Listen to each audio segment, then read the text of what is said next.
Hey guys, tonight we begin with the uncomfortable fortune hiding behind some of the most famous names in American history. We're talking about wealth, enormous wealth, the kind that built mansions, funded universities, and shaped an entire nation's economy. But here's the thing, that wealth wasn't built by the people whose names are on the buildings.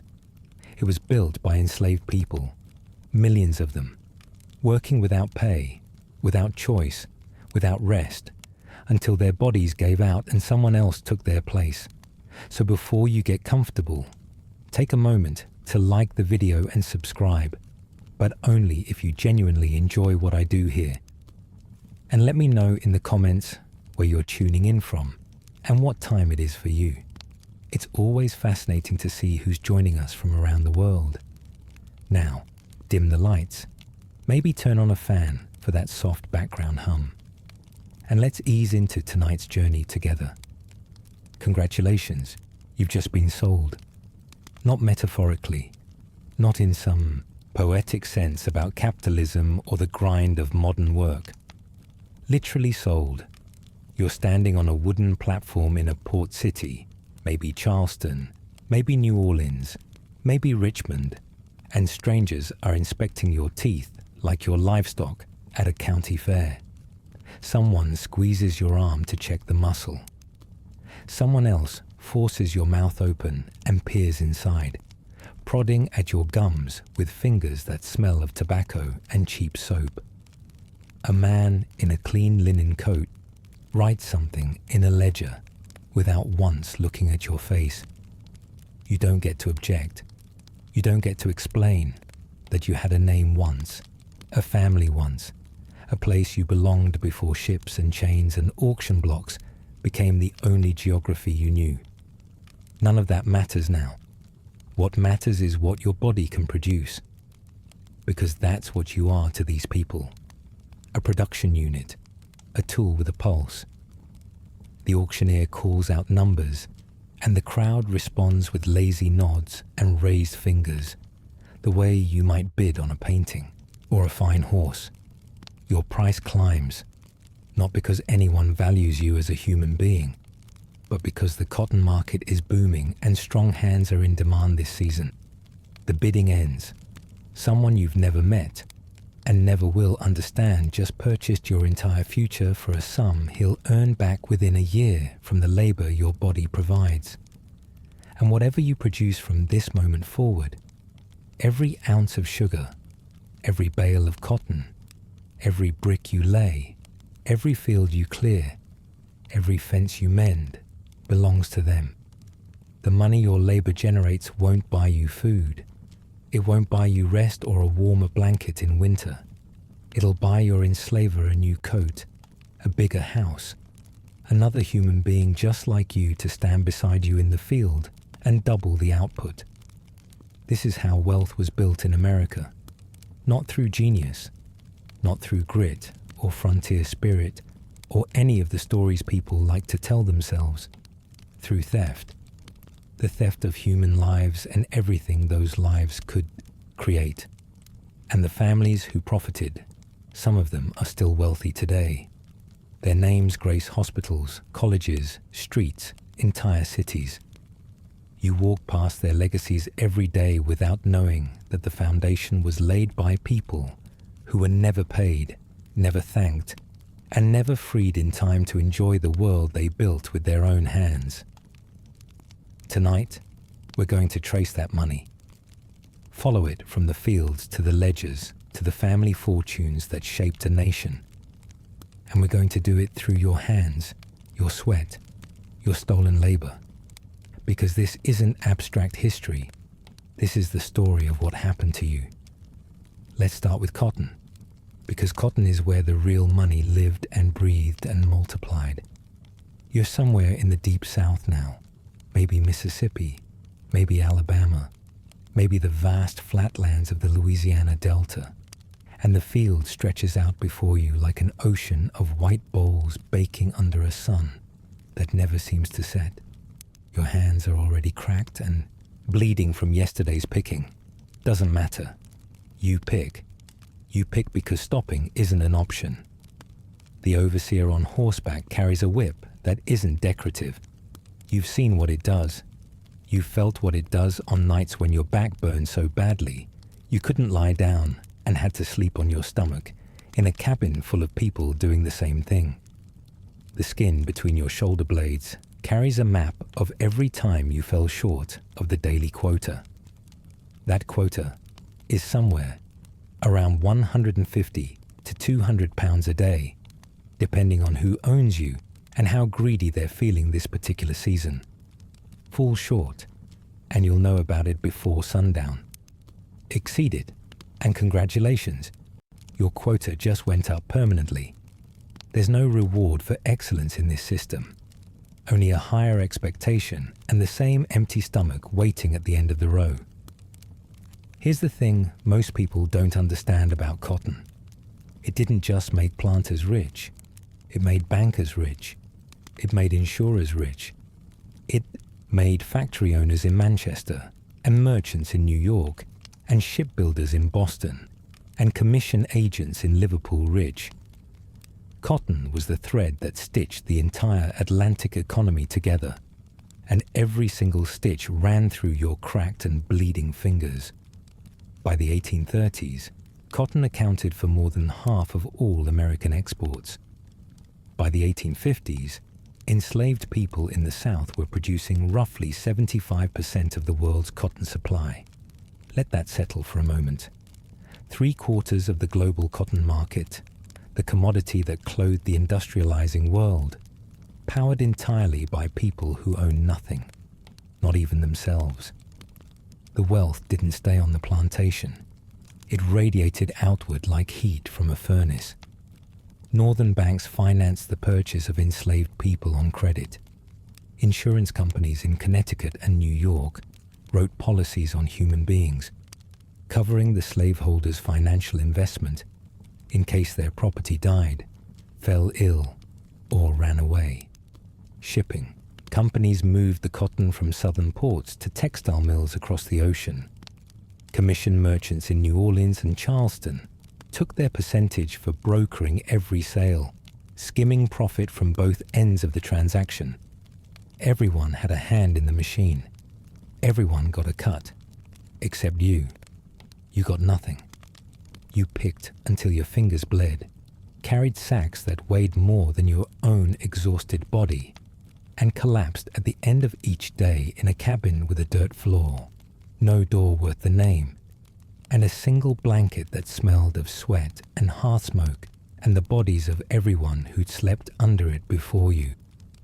The planter who owned you might clear tens of thousands of dollars a year in profit, an astronomical sum at the time.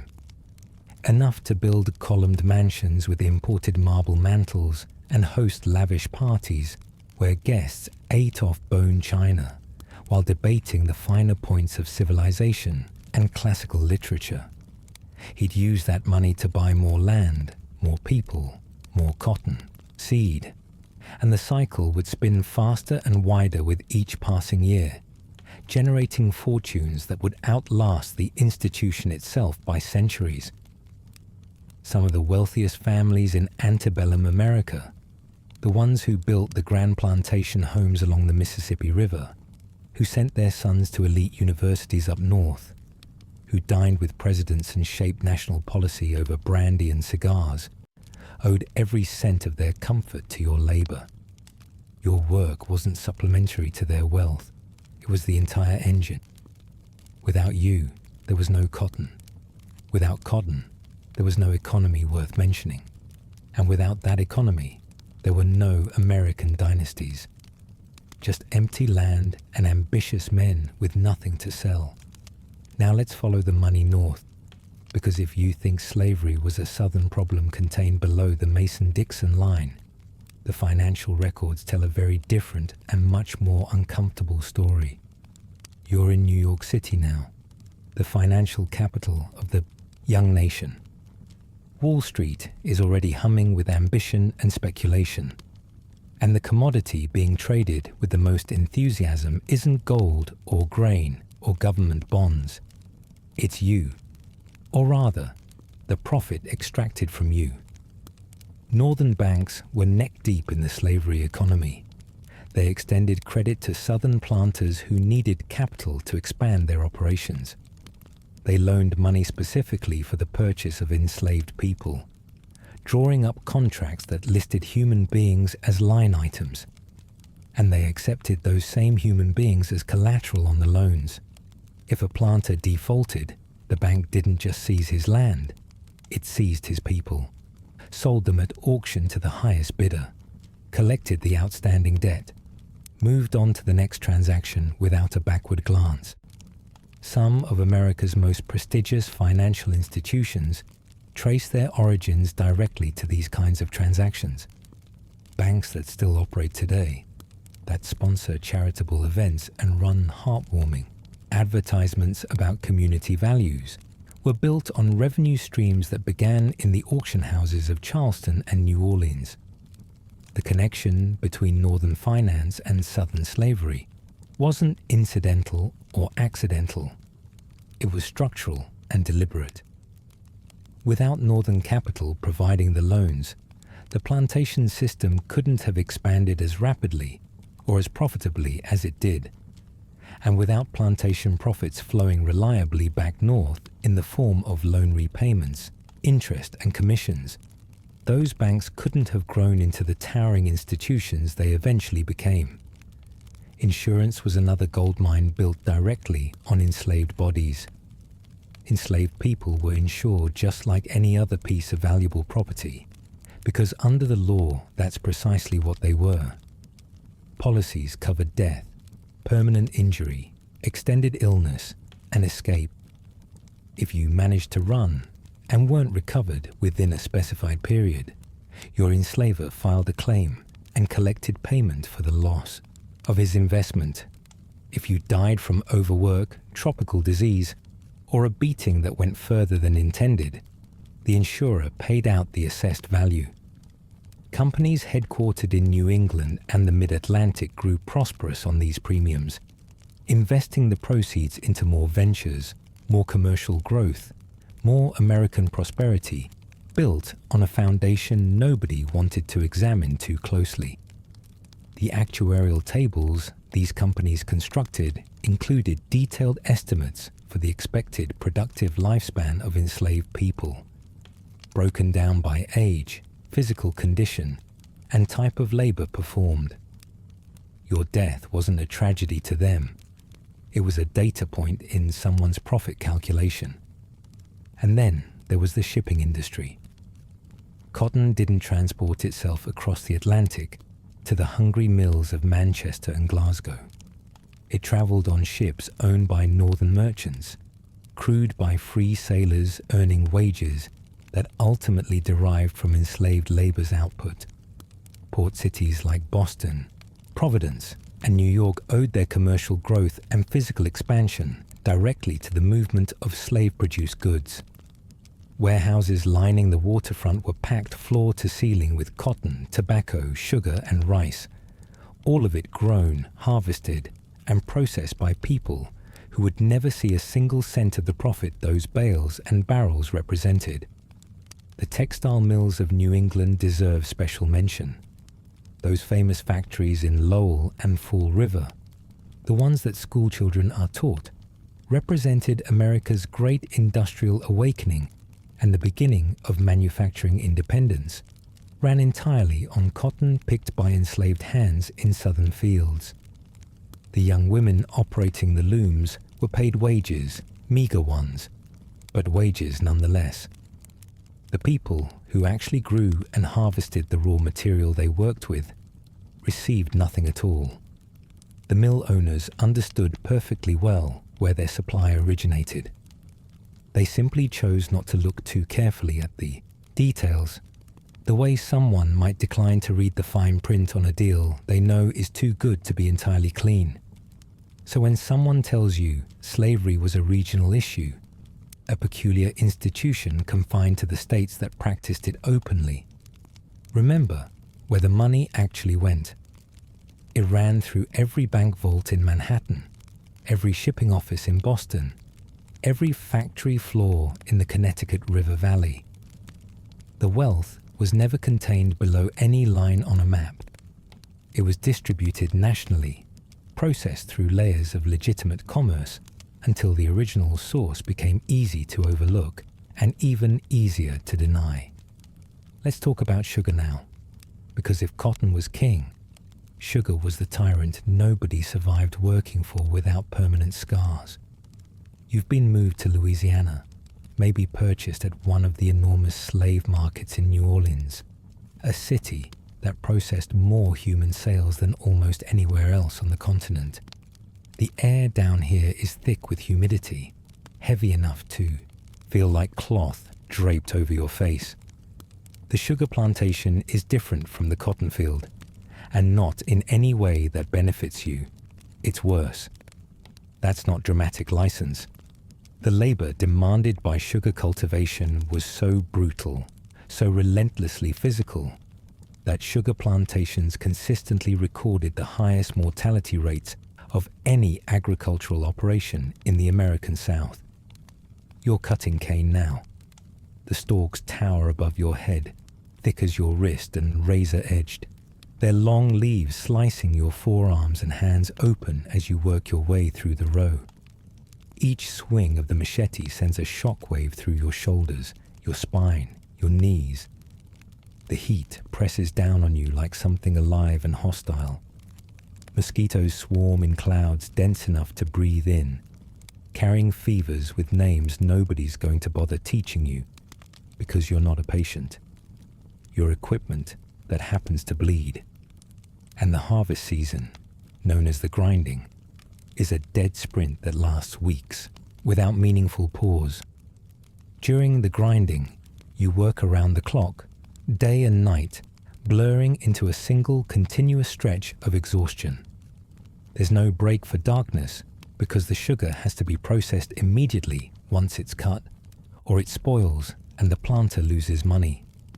So the mill fires burn through the night, their orange glow visible for miles across the flat delta landscape, and you feed stalks into the massive rollers, while bone-deep fatigue makes your vision swim, and your hands clumsy near machinery that can crush an arm as easily and indifferently as it crushes cane. Lost fingers are common enough to barely warrant comment. Lost hands happen with a regularity the records only hint at. Lost lives are entered into the books the way you might note a broken plough, an expense, a replacement to be purchased at the next opportunity. The wealth generated by Louisiana's sugar industry was staggering. The sugar parishes were among the richest jurisdictions in the entire country before the war. A single successful sugar planter could earn more in one good year than most northern businessmen accumulated over a career. And that money funded political campaigns, constructed Greek revival mansions that still stand today as tourist attractions and venues for expensive weddings, and established family dynasties whose influence persisted long after the last enslaved person walked off the last plantation. But here's what the tour guides typically leave out of the brochure. The sugar economy didn't just enrich the men who owned the fields. It enriched refiners in northern cities who processed the raw product. It enriched merchants and grocers who sold the finished sugar to households across the country.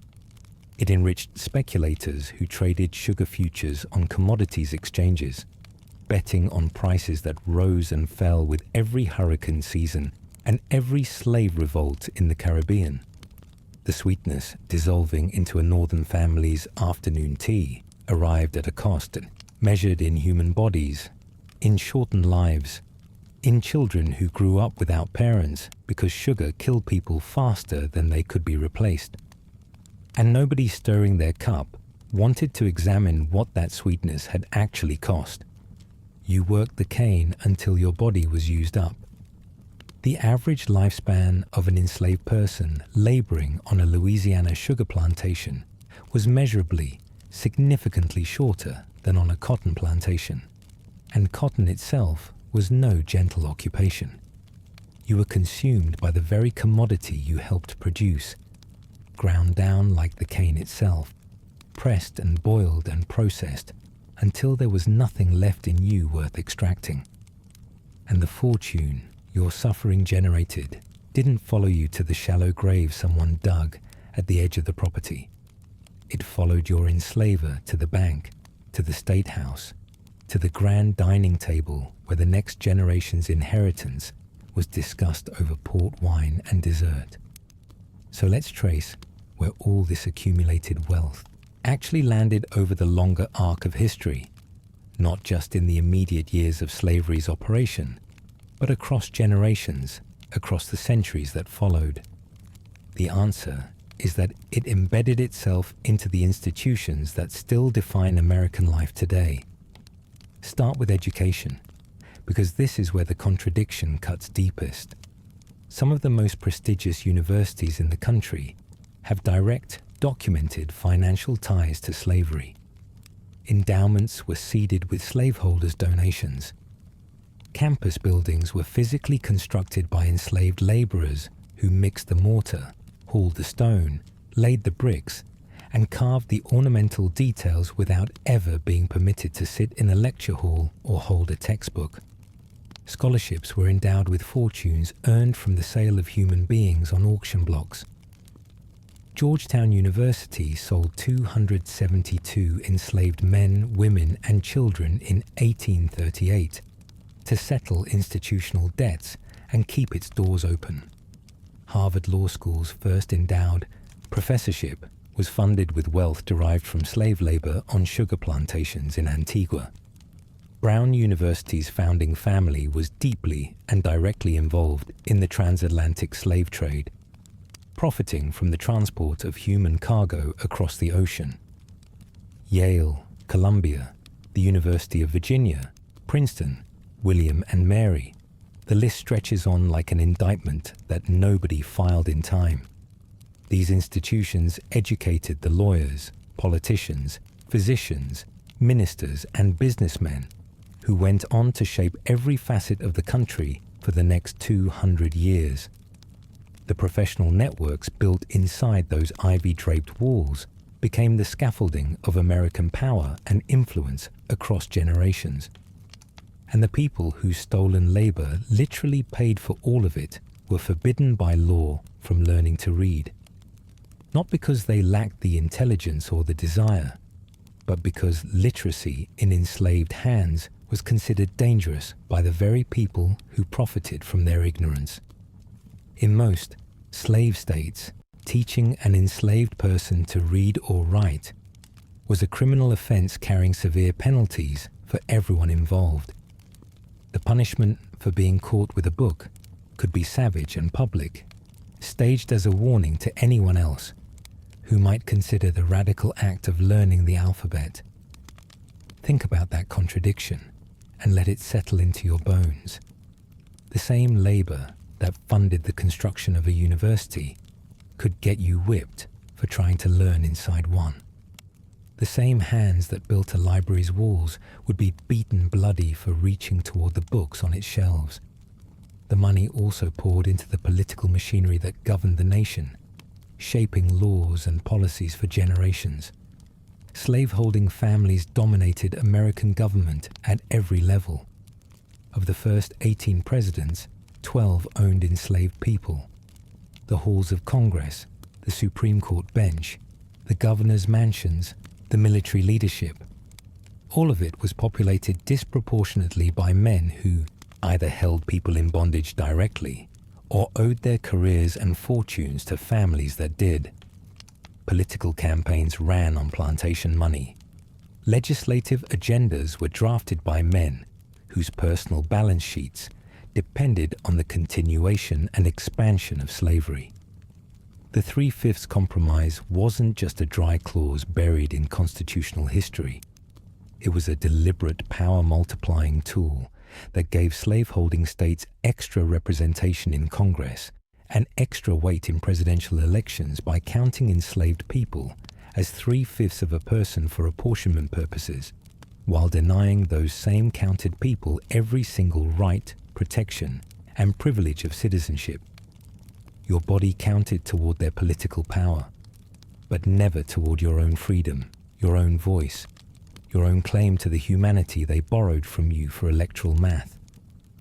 And the wealth found its way into real estate, into patterns of land ownership, into the very geographic blueprint of American privilege that you can still trace on a map today. Families that amassed plantation holdings converted that land into other forms of wealth after emancipation. They sold parcels, developed property, leased acreage back to the very people who had once worked it without compensation, now charging rent for the privilege of farming land their labor had made valuable in the first place. The money changed shape over the decades, flowing through trusts, investment portfolios, and family inheritances, growing compoundly and quietly, while the people who had originally created that value started from nothing. Absolute zero. No land, no savings, no credit, no education, no tools. Just their freedom. And a nation that immediately and systematically set about making that freedom as constrained, as precarious, and as economically meaningless as possible. Let's come back to you one more time, because it matters that we don't lose the human being inside the economics. You're not a data point in a scholarly article. You're a person. Maybe you're standing in a tobacco field in Virginia as the morning mist burns off the James River Valley. Maybe you're bent nearly double in a rice paddy in the low country of South Carolina. Water up to your shins, the air alive with mosquitoes and the smell of pluff mud. Maybe you're in the kitchen of a Georgia mansion at 5 in the morning, building a fire to start breakfast for a family that will never once say thank you. Your day began before dawn, and it won't end until the last dish is washed, or the last row is finished, or the last child is nursed to sleep, and none of those children are yours. You didn't choose any of this. You didn't consent to it, and you will never be compensated for a single hour of it. The hands that built this country's wealth were never celebrated. They were scarred, calloused so thick they'd lost feeling in the fingertips, cracked from salt water, from lye soap, from gripping tools in every kind of weather, burned from tending, open hearth fires and stirring boiling pots for families that would never acknowledge you as anything more than a line item in an estate ledger. You raised their children while your own were sold to pay debts or divided among heirs like furniture. You planted their gardens, sewed their clothes by candlelight, built their furniture, polished their silver until it caught the light, and served their meals in a practiced silence that was both expected and violently enforced. When company arrived for a dinner party, you stood at the margin of the room, unseen by design, while guests raised crystal glasses and congratulated one another on their good fortune, their wise investments, their civilized accomplishments. The domestic labor of enslaved people rarely appears in conversations about wealth building, but it was the invisible engine that made everything else possible. Every hour you spent cooking and cleaning and nursing and laundering and mending was an hour the slaveholding family didn't need to spend or pay for. It freed the men to pursue business ventures, political careers, and the gentleman's education that maintained their status. It freed the women to manage the social calendar and cultivate the relationships that reinforced their family's position in the planter class hierarchy. Your unpaid domestic work didn't just generate direct revenue from the sale of crops. It subsidized an entire way of life, an entire social order that could not have existed for a single day without you behind it. And when your enslaver died, you weren't mourned or remembered. You were inventoried, listed in the estate documents between the dining chairs and the breeding cattle, assessed for market value based on your age, your health, your skills, and your capacity to keep producing, then distributed to the heirs, who would continue extracting everything your body had left to give, or sell you to a stranger who'd do the same with even less pretense of paternalism. The Faiti, generational transfer of wealth in slaveholding families, was built directly and inextricably on the generational transfer of enslaved human beings. The inheritance wasn't just money and acreage and fine china. It was people. And those people had nothing to inherit, nothing to pass along, nothing to show for lifetimes of relentless, uncompensated labor except the fierce and stubborn hope that somehow, impossibly, their children might live in a world that saw them as human. Here's something that deserves far more weight in public memory than it currently receives. The economic value of enslaved people, not as laborers, not as producers of goods, but as financial assets in themselves. By the eve of the Civil War, the total market value of all enslaved people in the United States exceeded the combined value of every railroad, every factory, and every bank in the entire nation. That single fact rearranges everything you think you know about what built America's economy. Enslaved people weren't just workers. They were capital. They were collateral. They were the bedrock on which the country's entire financial architecture rested. Slaveholders borrowed against the assessed value of their enslaved workforce to fund every kind of expansion. They mortgaged human beings with the same paperwork and the same casual signatures used for any other property transaction. When a planter wanted to purchase more acreage or construct new processing facilities, he walked into a banking house and pledged his enslaved people as security for the loan. If he couldn't meet the payments, the bank repossessed the people, broke apart families, sold individuals separately to maximize recovery. It was as coldly bureaucratic as any modern foreclosure, except the assets being liquidated could weep, could plead, could watch their children disappear down a road in a different direction. This conversion of human beings into financial instruments created a feedback loop that accelerated wealth, accumulation for every participant in the system except the millions of people trapped at its center. More enslaved people meant more collateral on the books, which unlocked more credit from lenders, which purchased more land, which demanded more enslaved labor to cultivate it. Each rotation of the cycle spun faster and generated more wealth than the last. And the profits generated by this machinery didn't vanish after 1865, when the legal framework collapsed. They transformed into other kinds of assets.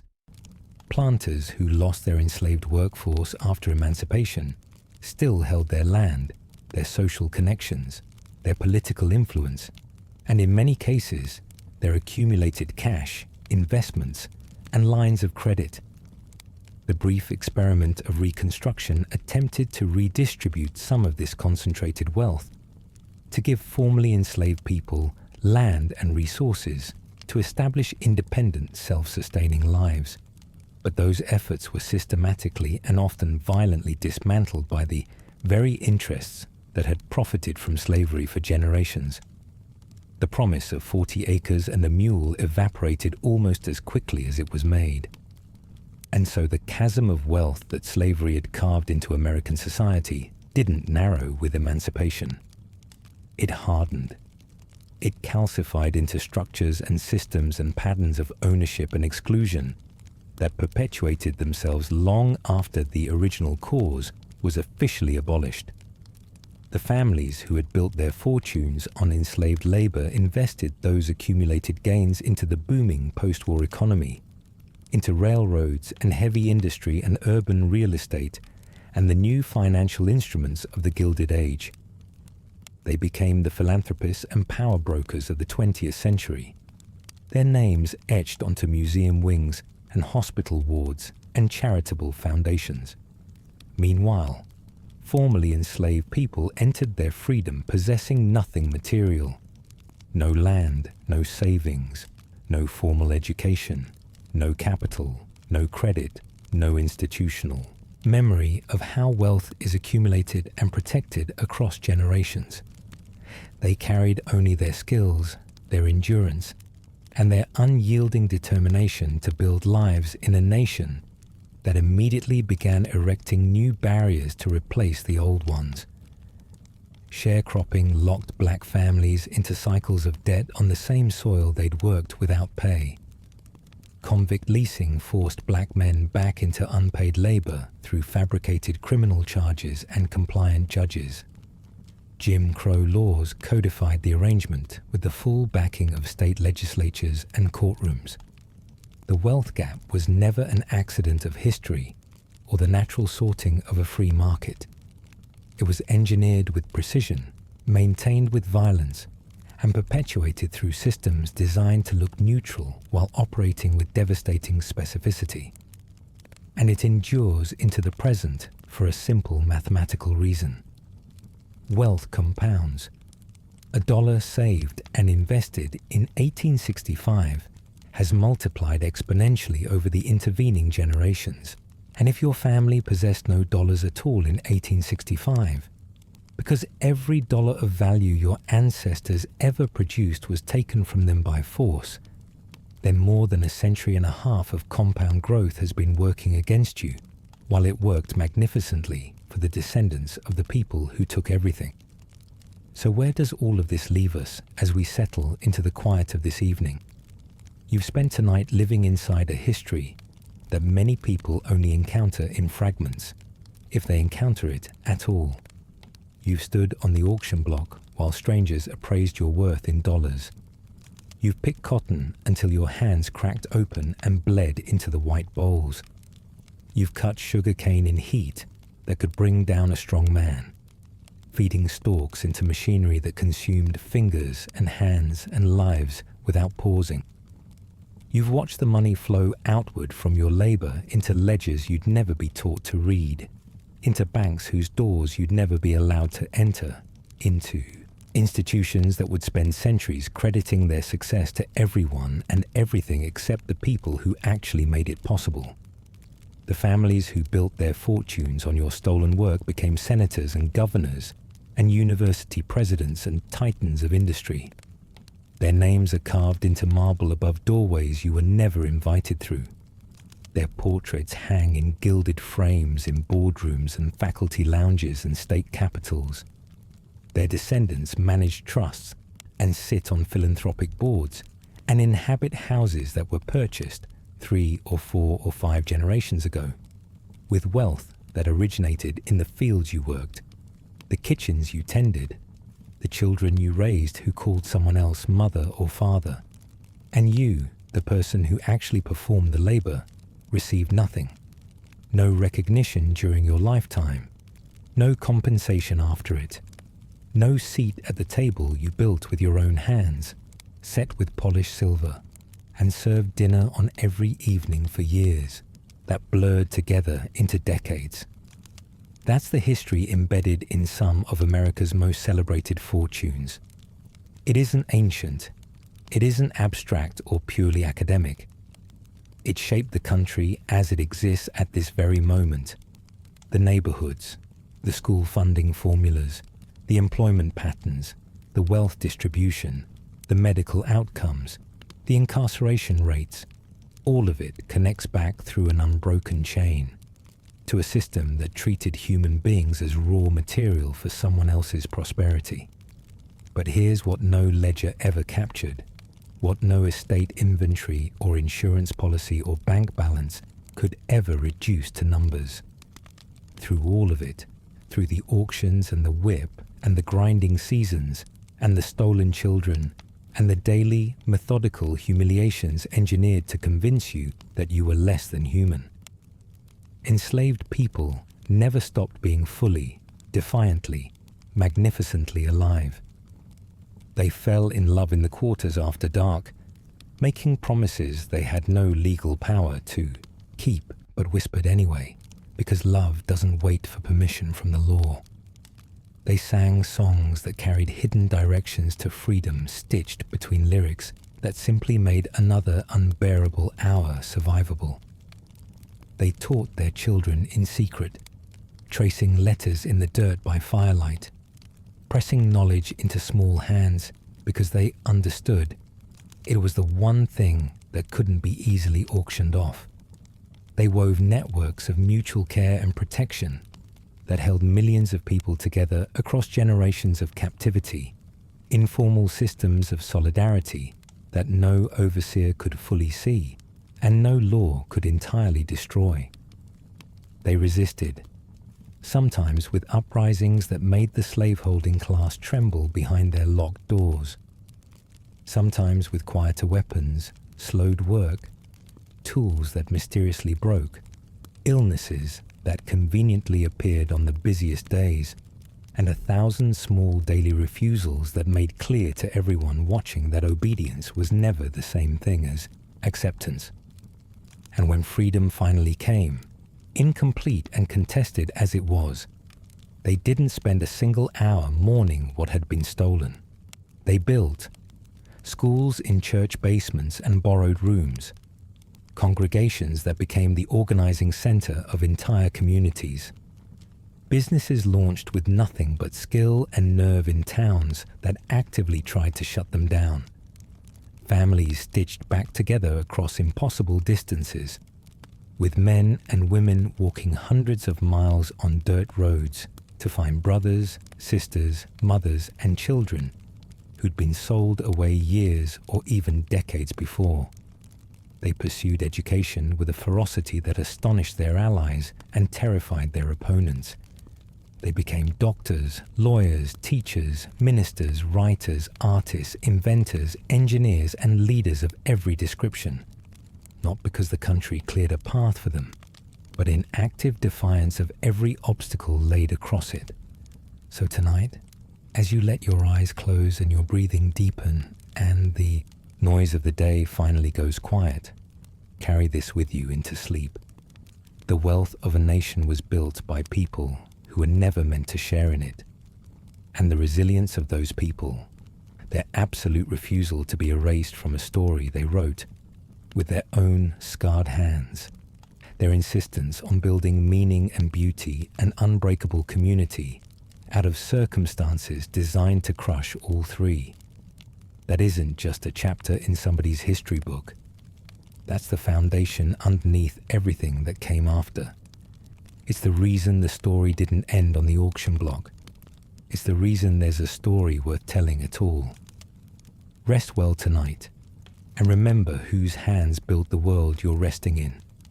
Let's start with how you ended up in this situation, because understanding convict leasing requires understanding how the system created convicts out of free people. The Civil War ended slavery, but it didn't end the need for cheap labor, especially in the South, where the entire economy had been built on forced work. The plantation owners, the industrialists, the men who ran the mines and built the railroads, they needed bodies to do the work, and they weren't willing to pay fair wages to get them. So they found another way. The 13th Amendment abolished slavery, except as punishment for crime. That exception became a loophole large enough to swallow hundreds of thousands of black lives. The Black Codes came first, laws passed across the South immediately after the war that criminalized ordinary behavior when black people did it. Vagrancy laws made it a crime to be unemployed, which meant any black man without a white employer vouching for him could be arrested. The definition of vagrancy was flexible enough to catch almost anyone. Walking on railroad tracks, speaking too loudly, being out after dark, not having proof of employment, looking suspicious to a white person who felt like calling the sheriff. If you couldn't prove you had a job, you were a vagrant. If you left a job without permission, you were a vagrant. If you were between jobs, you were a vagrant. The law was designed to catch you no matter what you did. Other laws targeted behaviors that weren't crimes at all when white people did them. Gambling was illegal, but only enforced in black communities. Changing employers without permission became a criminal offense. Speaking disrespectfully to a white person could get you arrested. Being present at a place where a crime allegedly occurred made you an accomplice. The creativity was almost impressive, if it weren't so evil. They invented crimes specifically to arrest black people, and then they leased those prisoners to private companies who needed workers. The arrest was the first step in a process designed to turn free people into slaves by another name. The courts were part of the machinery, not a check on it. Judges were elected by white voters who wanted black labor controlled. Sheriffs earned fees for each arrest, which meant they had financial incentives to arrest as many people as possible. Lawyers cost money that most black defendants didn't have, so they faced trial without representation. Juries were all white because black people couldn't serve. The trials themselves were formalities, lasting minutes, the verdict predetermined, the sentence whatever the labor market demanded. If the mines needed workers, sentences got longer. If the railroads were behind schedule, more people got arrested. The justice system wasn't just compromised by racism. It was operated as a labor recruitment mechanism, kidnapping people under color of law. Now imagine you're one of the arrested. You are walking down a road in rural Alabama, maybe heading to visit family, maybe looking for work, maybe just existing as a black man in a place where existing was enough to make you suspicious. A deputy stops you, asks for your papers, asks where you're going, asks questions designed to trap you no matter how you answer. You don't have documentation because you've never needed it before, because freedom was supposed to mean not needing a pass to walk down a public road. But that's not how it works anymore. You're arrested for vagrancy, hauled before a judge the next morning, convicted in a proceeding that lasts less than 5 minutes, and sentenced to a term that might be months or might be years. The sentence isn't really about the alleged crime. It's about how much labor someone is willing to pay for. The leasing happens fast. The state doesn't want to house prisoners, doesn't want to feed them, doesn't want to spend any money on people it considers worthless. Private companies bid for the right to lease convicts, paying the state a fee per prisoner per day. The highest bidder wins, and you become their property for the duration of your sentence. The mining companies are the hungriest buyers, always needing more workers for the dangerous, deadly work of extracting coal from Alabama's hills. Tennessee Coal, Iron and Railroad Company, Pratt Coal and Coke Company, Sloss Sheffield Steel and Iron Company. These corporate names become synonymous with suffering. They pay the state, and the state delivers you to the mines. And what happens after that is nobody's concern except the company that now owns your labor. You're transported to the mining camp in chains, along with dozens of other men who've been swept up by the same system. Some of them are actual criminals, men who committed real offenses, but many are like you, arrested for nothing, convicted of existing. The camp appears through the trees, a collection of wooden buildings surrounded by fences, guards with rifles watching from towers. It looks like a prison, because it is a prison, a private prison operated for profit, where the only measure of success is how much coal comes out of the ground and how little it costs to extract. You're marched to the processing area, stripped of your clothes, given a uniform that's already stiff with the sweat and blood of previous wearers, assigned a number that will be your identity for as long as you survive. The mine itself is a hole in the earth, a shaft descending into darkness, into heat, into an underworld that will become your entire existence. The coal seams in Alabama run deep, and the companies have been chasing them for years, tunneling further and further from the surface, creating labyrinths that stretch for miles underground. The entrance is a rectangle of darkness set into the hillside, tracks running into it for the coal cars, a steady stream of men going in and coming out, though not always the same men. The smell hits you before you enter, a mixture of coal dust, sweat, mule dung, and something else, something you'll later recognize as fear. The men around you move with the shuffling gait of exhaustion, their faces black with coal dust, their eyes showing white, their bodies already broken by work that will eventually break you too. You descend into the mine for the first time, and the darkness swallows you. The shafts are lit by oil lamps that create pools of flickering light surrounded by absolute blackness. The walls press in, the ceiling sometimes so low you have to crawl, the air thick with dust that coats your lungs with every breath. The temperature rises as you go deeper, the earth's heat combining with the body heat of dozens of men working in confined spaces until the sweat pours off you constantly, soaking. Clothes that never dry, creating conditions perfect for the skin diseases that will eventually cover your body. The noise is constant, picks striking rock, coal cars rattling on tracks, men shouting, mules braying, the earth itself groaning as tunnels are cut deeper into its body. Your job is to dig coal, to swing a pick for hours without stopping, to fill cars that will be hauled to the surface while you stay below, always below. The coal seam might be 3 feet thick, or it might be 6 inches. And when it's 6 inches, you work lying on your side, swinging the pick in an arc that barely clears your own body, the rock pressing down on you from above, the coal dust filling your mouth and nose with every breath. The work is done by lamplight, the small flame on your cap the only illumination, casting shadows that make the tunnel walls seem to move, that hide the dangers until they're on top of you. The quota is set by the company, and it's set high, higher than any reasonable person could meet consistently, but meeting it is mandatory. Each man is expected to mine a certain tonnage each day, and the cars are weighed when they reach the surface. Fall short and you're punished. Meet the quota, and you're expected to exceed it tomorrow.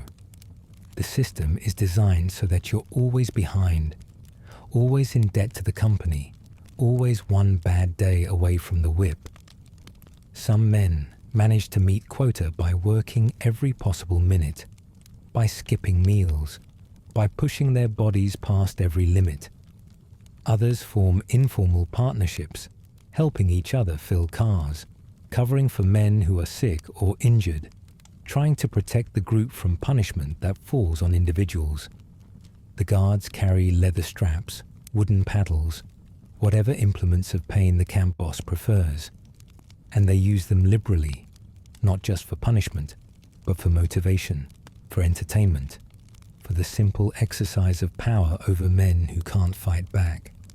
The whippings happen in front of everyone, the victim stripped and held down while the blows fall, the sound of leather on flesh echoing through the camp, the screams serving as warnings to everyone watching.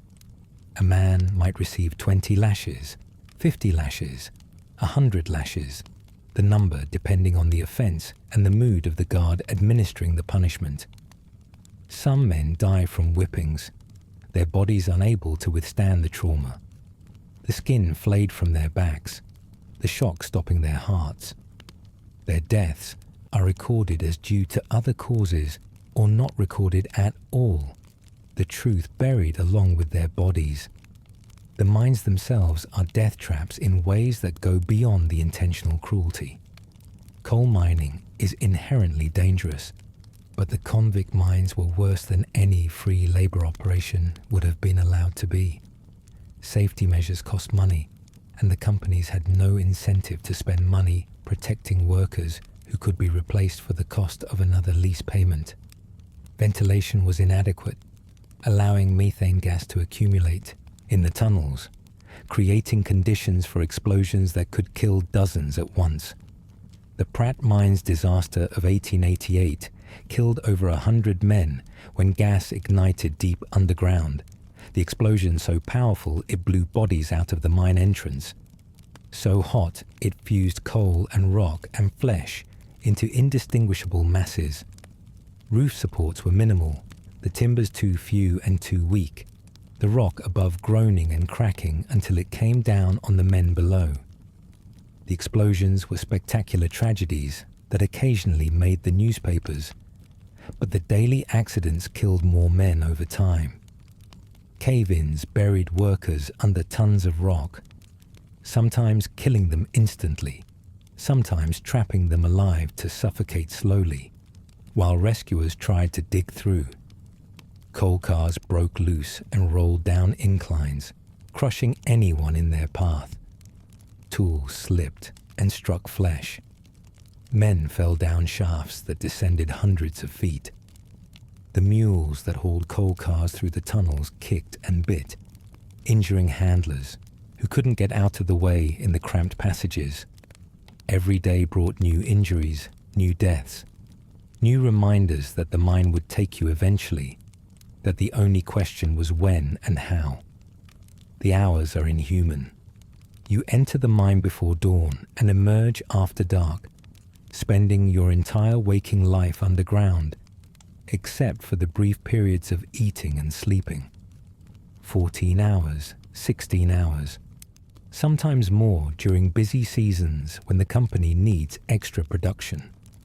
There are no days off, no weekends, no holidays. Sunday might bring a few extra hours of rest, or it might not, depending on the whims of the management and the demands of the market. Christmas and New Year's pass like any other days, marked only by the guard's mood, which might be slightly better or slightly worse than usual. You work until you can't work anymore, and then you're punished until you work again, and the cycle continues until your sentence ends or your body gives out. For many men, the body gives out first. The food is barely enough to sustain life, certainly not enough to sustain the brutal labor demanded. Cornmeal and fatback, day after day, the same meal morning and night, supplemented occasionally with beans or vegetables if the camp is well supplied. More often just the cornmeal mush and the rancid pork fat that provides the only calories the company is willing to spend. The portions are calculated to keep you alive and working, nothing more. Every calorie a cost that cuts into profits. A mining company that fed its convict laborers well was a mining company that made less money, and the whole point of the system was to make money. Men grow thin despite the physical labor that should have built muscle. Their bodies consume themselves, burning fat and then muscle to fuel work that demands more than the food provides. The hunger becomes a constant companion, a gnawing in your belly that never fully goes away, that wakes you at night, that makes you dream of food you'll never eat, that makes you think about food constantly, even when you should be thinking about the rock above your head that might come down at any moment. Some men steal from each other, desperate enough to risk the punishment that comes with getting caught. Some men catch rats and roaches, eating whatever they can find in the barracks, their bodies demanding fuel that the company won't provide. The guards don't care what you eat as long as you keep working. They don't care if you're starving as long as you can still swing a pick. The water situation is almost as bad as the food. The camps have wells or streams that provide drinking water, but the water is often contaminated, shared by men and mules alike, carrying diseases that spread through the population in waves. Dysentery is endemic. Men losing control of their bowels, losing fluid their bodies can't afford to lose, weakening to the point where work becomes impossible and death becomes likely. The latrines are pits dug behind the barracks, overwhelmed by the number of users, breeding grounds for the flies that spread illness, stinking so powerfully that the smell reaches everywhere, that you can never fully escape it, that it becomes part of the background of your existence like the coal dust and the fear. The sleeping quarters are wooden barracks, rows of bunks stacked 3 high, men packed so tightly that turning over means bumping the person next to you. that the body heat of dozens becomes overwhelming on summer nights, that the cold of winter seeps through walls that were never built to keep anything out. The mattresses are straw ticks, thin and infested with vermin, the straw flattened by use until you might as well be lying on the wooden slats beneath. The blankets are inadequate, thin wool that might keep you comfortable in mild weather, but that can't fight the Alabama winter when it turns serious. In summer, the barracks become ovens, the heat trapped inside, the smell of unwashed bodies, overwhelming, the air so thick it's hard to breathe. In winter, men freeze, huddling together for warmth, waking to find frost on the inside of the walls, breathing out clouds that hang in the air. The lice and bed bugs are constant, crawling across your skin as you try to sleep, biting and itching and spreading diseases that will eventually kill some of your fellow prisoners. You can feel them moving on you, can hear them in the straw, can see them when you shake out your clothes in the morning. There's no way to get rid of them, no bathing facilities adequate to the task, no clean clothes to change into, no escape from the infestation that covers every surface and every body in the camp. The itching drives men half mad, scratching until they bleed, creating open sores that become infected, adding one more misery to the pile that already seems unbearable. Sleep is something you steal in fragments, never enough, never restful. Your body crying out for rest that the schedule won't allow. The guards are not bound by any law you would recognize. They can beat you for any reason or no reason. They can shoot you if you try to escape, and sometimes they shoot you even if you don't. They can withhold food, can extend sentences, can make your life significantly worse than it already is. And there's no one to appeal to, no oversight, no accountability. Some guards are simply cruel, men who enjoy inflicting pain, who sort out this work because it lets them hurt people without consequences. Others are indifferent, doing a job, viewing the prisoners as less than human, treating you the way they might treat a stubborn mule. Neither type sees you as a person. You're a unit of production, a machine that converts food into coal, valuable only as long as you keep producing. The death rate in the Alabama mines was staggering, so high that it shocked even people who were used to industrial accidents, even people who thought black lives were cheap. In some years, nearly half, the convict miners died. Not were injured, died. The Banner mine in Jefferson County recorded death rates that approached 45% in its worst years. The Pratt mines, which would later become part of the U.S. Steel Empire, killed convicts at rates that would have been scandalous if the victims had been anyone who mattered to the people in power. The causes of death were various, and the records, when they exist at all, often obscure the truth.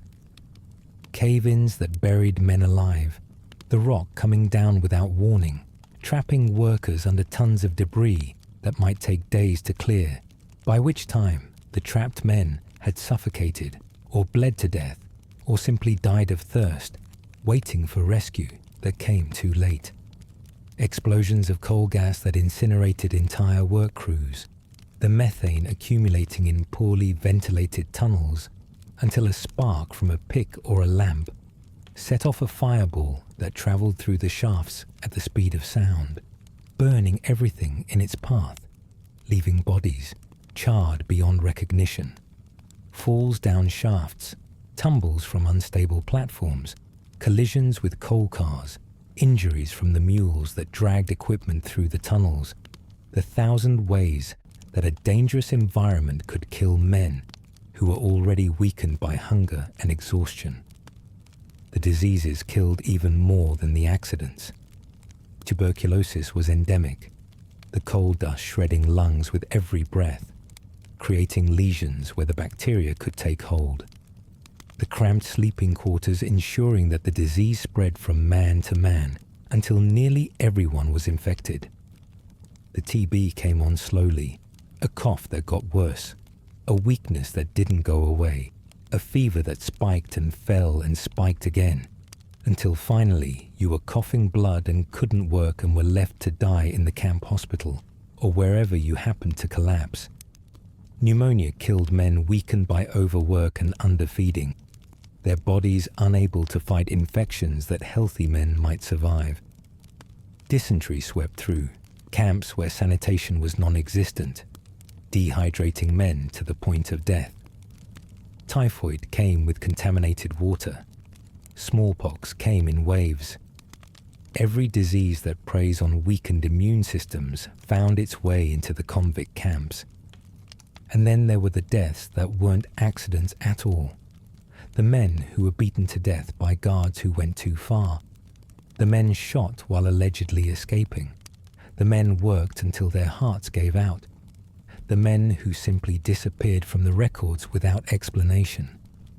The companies had no obligation to account for their workers the way they would have had to account for free employees. A dead convict was a financial inconvenience, a lease payment that had been wasted, but it wasn't a crime, wasn't an investigation, wasn't anything that required explanation. The bodies were buried in unmarked graves near the camps, often in the same mass trenches, often without any notification to families who didn't know where their relatives had been taken in the first place. The company doctors, when they existed at all, were there to get men back to work, not to heal them. A man who couldn't work was useless, a cost without a return. So the goal was always to return prisoners to the mines as quickly as possible, regardless of their actual condition. The doctor's examination was brief and brutal. Can you walk? Can you hold a pick? Can you produce coal? If the answers were yes, you went back to work. If the answers were no, you might get a day or two in the hospital ward, a cot in a room full of other broken men, before you were sent back anyway or left to die. Injuries that should have meant weeks of rest were treated with a day or two off before the man was sent back underground. Broken bones were splintered crudely and declared healed long before they actually were. Infected wounds were bandaged and ignored until the infection spread, until gangrene set in, until amputation became the only option. Diseases were treated with whatever patent, medicines the company had bought cheap, nostrums that did nothing, that might actually make things worse, that were given out to create the appearance of medical care without the expense of actual treatment.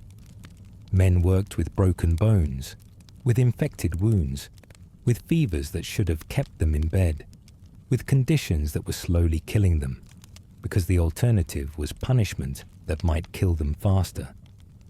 Some doctors were simply incompetent, men who couldn't find work in legitimate medical practice, who took jobs in the convict camps because no one else would have them.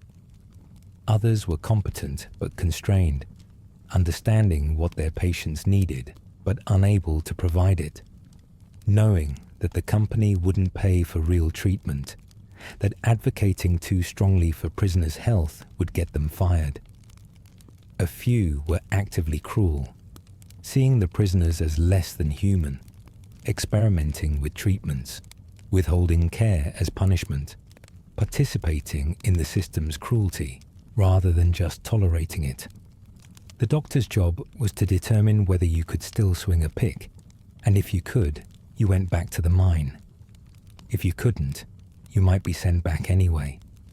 Your life was worth less than the coal you could produce. The psychological toll was as devastating as the physical suffering. You had been a free man, with a name, a family, a life.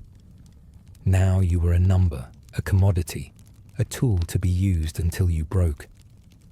The humiliation was constant, the guards addressing you with slurs, the work stripping away every dignity, the conditions reducing you to an animal struggling to survive. Men lost hope which was perhaps the most dangerous thing to lose, because hope was what kept you putting one foot in front of the other. Some men tried to escape, knowing the odds were against them, preferring the risk of being shot to the certainty of being worked to death. Most were caught and brought back, punished savagely, their sentences extended. A few made it, disappearing into the woods, making their way north, carrying stories that the rest of the country didn't want to hear. Some men chose death deliberately, a final act of agency in a world that had stripped them of all other choices. They walked into danger in the mines, or they attacked guards knowing they would be killed, or they simply stopped eating and let their bodies fade. The will to live can only sustain so much, and the camps tested that limit daily. The men who survived did so through luck as much as determination, through random chance that put them in the safer parts of the mine, that kept them out of the worst guard's sight, that spared them from the epidemics that killed their bunkmates. Survival wasn't something you earned through effort. It was something that happened to you, or didn't. The companies that ran these operations were not shadowy figures. They were pillars of Southern industry. Their executives respected members of society, their stockholders including some of the most prominent names in American business. Tennessee Coal, Iron and Railroad Company, was eventually bought by U.S. Steel, making one of the largest corporations in America complicit in the system. The profits generated by convict labor funded the industrialization of the South, built fortunes that still exist today, created the infrastructure that modern Alabama still uses. The coal that came out of those mines powered factories and heated homes across the country.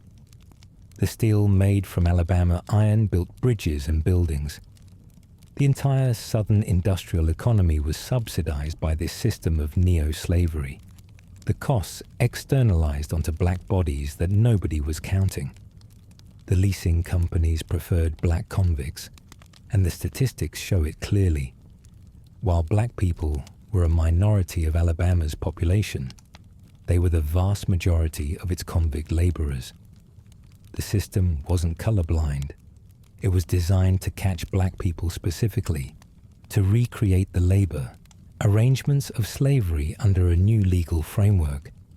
White convicts existed, but they were often given different, less dangerous work, or they served shorter sentences, or they were leased to farms rather than mines.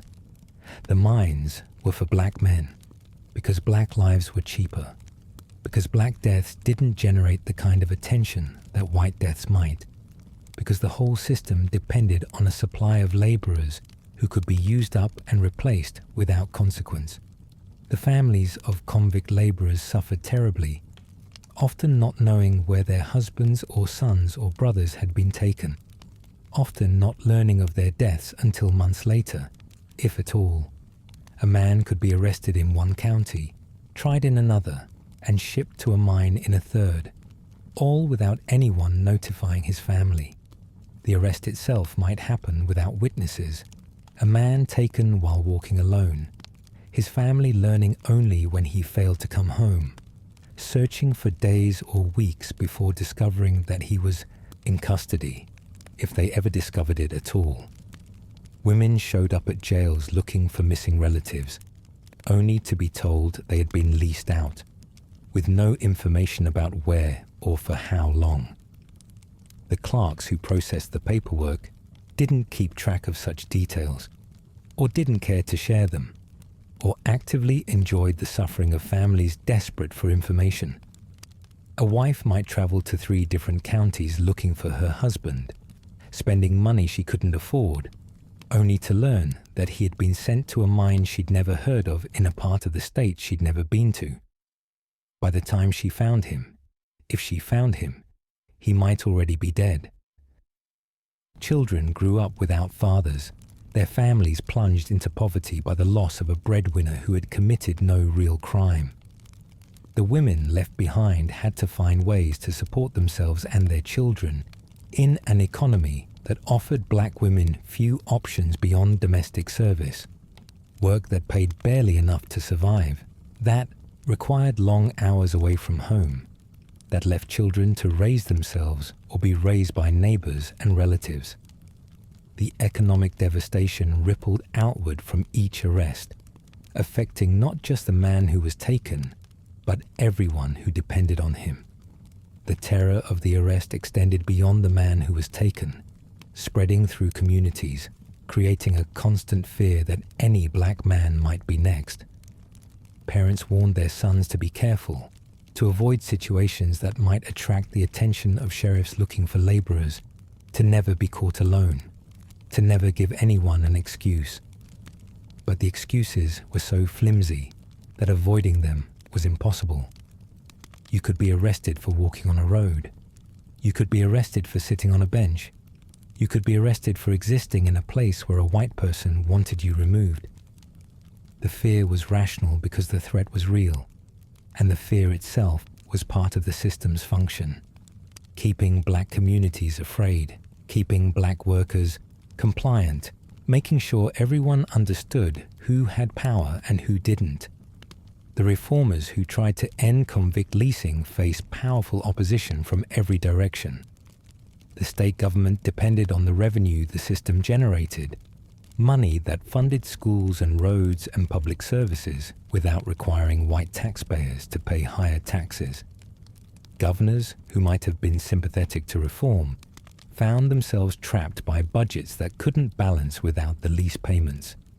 Legislators who proposed changes found their bills killed in committee, their political careers threatened, their motives questioned. The system had become essential to the state's finances, and dismantling it would require finding new revenue sources that no one wanted to provide. The mining companies had political connections that protected their interests at every level of government. They contributed to campaigns, employed relatives of politicians, made themselves indispensable to the state's economic development. Their executives sat on boards with governors and senators, socialized with judges and prosecutors, belonged to the same churches and clubs as the men who made the laws. When journalists wrote exposés of the conditions in the camps, company representatives responded with denials and counterattacks, questioning the journalists' motives, dismissing the reports as exaggerations or northern propaganda designed to damage the South. When prisoners died in numbers that should have scandalized the nation, the deaths were explained away as the natural consequences of working with dangerous criminals, as if the men in the mines were hardened murderers rather than vagrants and petty offenders. The companies produced statistics showing that death rates in their operations were comparable to death rates in free mining operations. Statistics that were false, that required creative accounting, that compared convict mines to the most dangerous free operations rather than to industry averages. The lies were told confidently and repeatedly, and enough people believed them or pretended to believe them that reform remained impossible for decades. Some prisoners testified when they got the chance, their words preserved in investigations that led to nothing, in court proceedings that changed nothing, in newspaper articles that were read and forgotten. They described the whippings in detail, the number of lashes, the implements used, the guards who administered them with obvious pleasure, the injuries that festered and became infected, the men who died from punishment that was supposed to correct behavior. They described men dying in the mines, crushed by rock, burned by explosions, worked until they collapsed, their bodies left where they fell until the shift ended.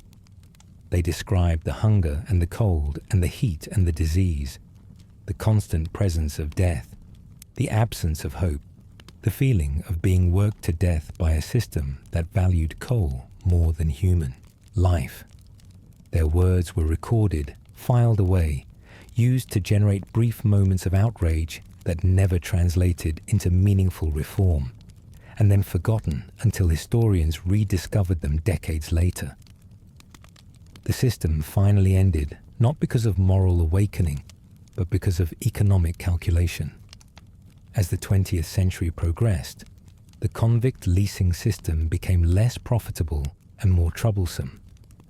Free laborers, including immigrants and poor whites willing to work for low wages, became available in larger numbers. The bad publicity surrounding convict deaths created occasional problems for the companies. Most importantly, the state realized it could extract even more value by using convict labor directly on public works projects rather than leasing it to private companies. Alabama formally ended convict leasing in 1928, one of the last states to do so, but it replaced the system with chain gangs and prison farms that continued many of the same abuses under different names. The men who survived the mines carried their experiences with them for the rest of their lives. The physical damage was obvious. Lungs destroyed by coal dust, bodies broken by labor, injuries that never healed properly. The psychological scars were less visible, but equally permanent. Nightmares that never stopped, an inability to trust, a flinching response to authority that made normal life difficult.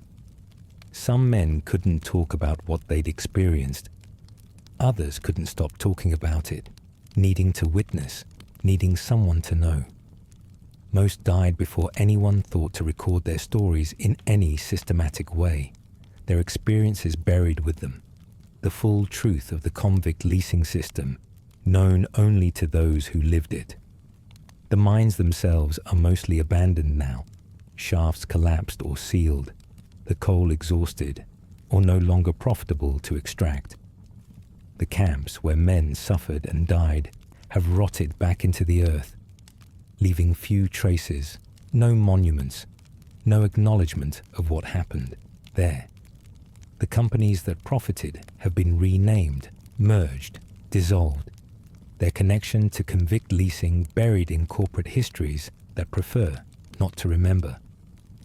The descendants of the men who died in those mines often don't know the full story of how their ancestors suffered, the records incomplete, the history deliberately obscured. But the system's effects echo forward through time in ways that are still being understood. The wealth extracted from convict labor-funded developments that shaped modern Alabama and the modern South. The patterns of incarceration established during the convict leasing era, the criminalization of black existence, the use of the justice system as a labor recruitment mechanism. These patterns didn't disappear when the leasing ended.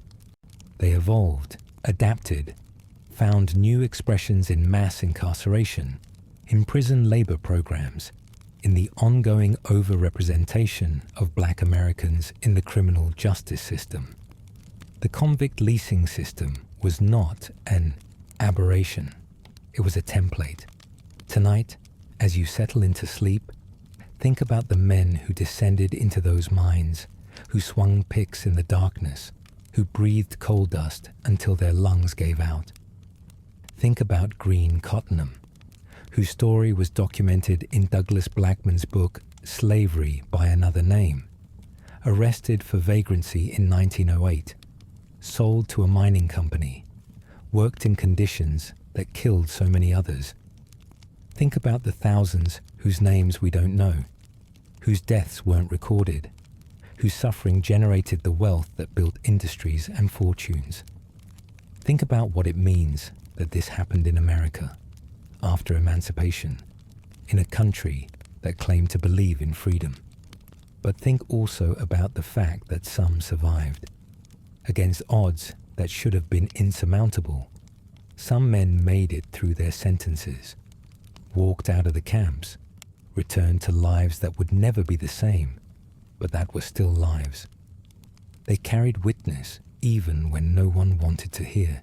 They told their children and grandchildren, kept the memory alive, refused to let the system erase itself completely. The convict leasing system tried to consume them entirely, to turn them into fuel for industry, to extract every bit of value and discard the rest. It failed. Not in the sense that it didn't cause immense suffering, because it did, but in the sense that it couldn't destroy the humanity of the men it tried to destroy. That persistence, that survival, that refusal to be completely erased is what we remember tonight. Let it carry you into peaceful sleep. Congratulations. You've just been ripped from your homeland and thrown into the belly of a ship. The year is somewhere in the early 1700s, and you're crammed below deck with hundreds of other human beings, stacked like cargo in a space so tight you can't turn over without pressing into someone else's sweat-soaked skin. The smell is beyond description. Human waste, vomit, fear, and death all fermenting together in the humid darkness. The wooden planks above you drip with condensation, and somewhere in the distance, you can hear chains rattling as someone shifts position, trying to find relief that doesn't exist. You can't see the ocean, but you can feel it. The endless rocking, the groaning of the hull, the constant reminder that you're being carried somewhere you never asked to go. The crossing takes weeks, maybe months. Time loses meaning in the darkness. People around you get sick. Some of them die. Their bodies are unchained and hauled above deck, tossed into the water like garbage. You hear the splash. You wonder when it will be your turn. But here's the thing. Even in this floating tomb, someone starts to hum. Maybe it's a woman near you, her voice barely above a whisper, threading together sounds from home. Maybe it's a man chanting something rhythmic, tapping his chains against the floor like a drum. The slavers tried to strip away everything. Your language, your family, your name, your gods. But they couldn't reach inside your chest and rip out the music. That stayed. It had to. Because for millions of Africans forced across the Atlantic, music wasn't entertainment. It was memory. It was prayer. It was the only thing they could carry that couldn't be confiscated. The rhythms from West Africa, the polyrhythmic drumming traditions of the Yoruba, the Akan, the Mandinka, these didn't vanish just because the drummers were now in chains. They went underground. They adapted. They waited. So you survived the Middle Passage. Barely. You step onto American soil, somewhere in Virginia, or South Carolina, or Louisiana, and your new life begins immediately. There's no orientation, no adjustment period, no moment to process what just happened to you. You're sold at auction like livestock, prodded and examined by strangers who look at your teeth the way they'd inspect a horse. They squeeze your arms to check muscle tone. They make you walk back and forth to prove you're not lame. Whatever name you had before, forget it. You're something else now. Property with a pulse. And then you're put to work.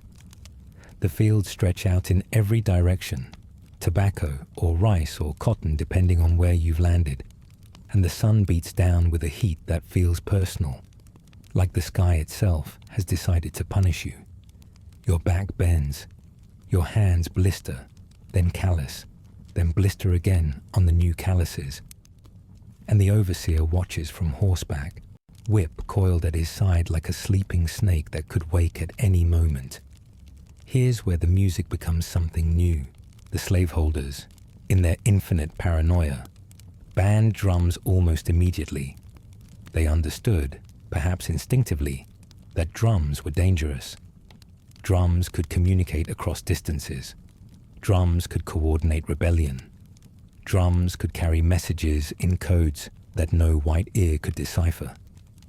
So the drums disappeared. But rhythm didn't. It just moved somewhere else. Into the clapping of hands, the stomping of feet, the slapping of thighs, into work songs that kept exhausted bodies moving through 18-hour days. You're in the field now, chopping weeds under a murderous sun, and someone starts a call, a single voice rising over the rows. And then everyone responds, their voices weaving together, finding a groove that makes the unbearable almost bearable. The songs weren't just about passing time. They were about surviving it, about finding enough reason to lift the hoe one more time, bend down one more time, drag yourself through one more hour until the bell finally rang. Now let's talk about what's actually happening in these fields, because this is where American music really begins, whether America wants to admit it or not. You're singing, but you're not singing anything the slaveholders would recognize as music. The melodies bend and slide in ways European ears find strange, even disturbing. The harmonies stack in unexpected intervals that don't match anything in the hymn books. The rhythm doesn't march in neat squares like military music or dance in predictable patterns like waltzes. It swings, it syncopates, it breathes. It pushes against the beat, then settles back, then pushes again. This is the African musical DNA, refusing to die. The blue notes that would later define jazz and blues, those flatted thirds and sevenths that sound like crying and laughing at the same time. The call and response patterns that would echo through gospel and soul and hip-hop for centuries to come. The polyrhythmic complexity that would eventually become funk, where multiple rhythms interlock like gears in a machine. All of it's being born right here, in the most brutal conditions imaginable, by people who weren't supposed to create anything lasting. They were supposed to work and die and be forgotten. Their names were supposed to vanish from history.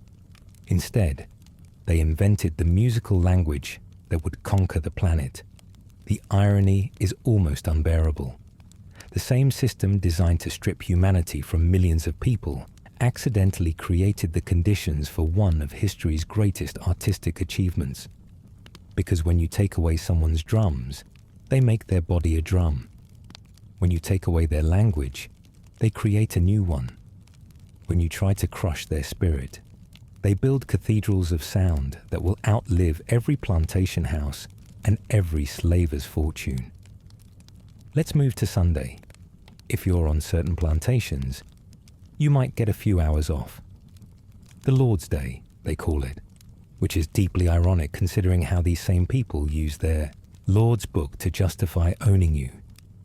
But never mind that for now. Maybe you gather with other enslaved people in what they call praise houses, rough wooden buildings where the music takes on a different character entirely. This is the birth of the spiritual, and it's something the slaveholders completely misunderstand. They see black people singing about Moses and the Promised Land, about crossing the Jordan River, about being delivered from bondage, and they think it's proof that Christianity has taken hold, that their mission to civilize the savages is working. Some of them even feel proud about it. What they don't realize, what they can't realize because their position depends on not realizing it, is that every one of those songs carries double meaning. When you sing about Moses telling Pharaoh to let his people go, you're not just retelling Bible stories.